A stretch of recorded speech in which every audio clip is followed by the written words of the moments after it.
Dans ce lycée professionnel qui compte plus de 500 élèves, la lutte contre le harcèlement scolaire fait partie du programme, alors qu'en moyenne, plus d'un élève par classe est concerné par ce fléau. Savoir différencier le harcèlement scolaire et l'humour. Est-ce que c'est facile? Pourquoi c'est pas forcément facile de différencier les deux? Entre amis, ils peuvent dire oh petit con, des trucs comme ça, et alors que pour la personne, au bout de 3-4 fois, ça peut plus lui plaire.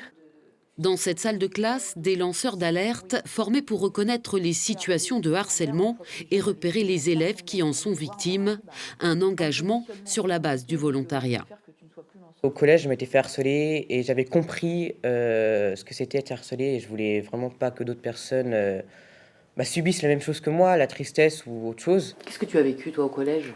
Des moqueries, de l'intimidation, des fois des violences physiques. Je trouve que c'est important d'avoir des gens à qui on peut se référer quand on est dans le lycée, mais des personnes référentes qui ont notre âge, parce que des fois c'est plus simple d'aller se confier à des personnes de notre âge qu'à des adultes, parce qu'on a le même âge, donc on peut plus facilement aller voir les autres et parler entre nous. Des vigies qui viennent renforcer le dispositif de surveillance déjà mis en place en repérant ce qui se passe en dehors des salles de classe. En cours, il y a les enseignants.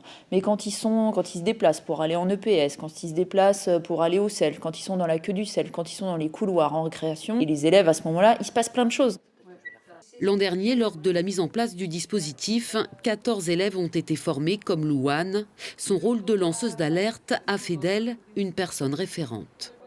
On est venu me voir en mode oui, j'ai une amie, ça se passe mal, elle se fait harceler, je sais pas comment réagir et du coup j'ai aidé la personne à savoir comment réagir. L'an dernier, 25 élèves victimes de harcèlement ont ainsi pu être repérés et accompagnés.